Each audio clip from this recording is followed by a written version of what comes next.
How to use a Husqvarna Epic to install buttons and buttonholes. Remove your presser foot. Take out your sensor one-step buttonhole foot. Clip it on. Plug into the back of the machine. Select your buttonhole of choice. Using your guide, determine the length of your buttonhole. Using the number found in the guide, insert it here.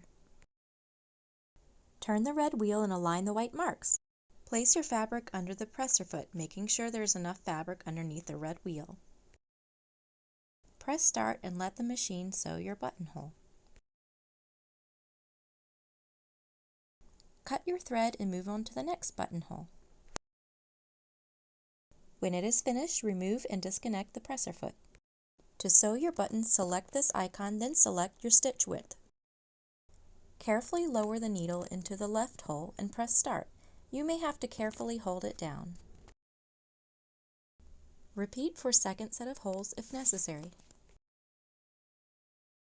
Cut and remove button. You are done.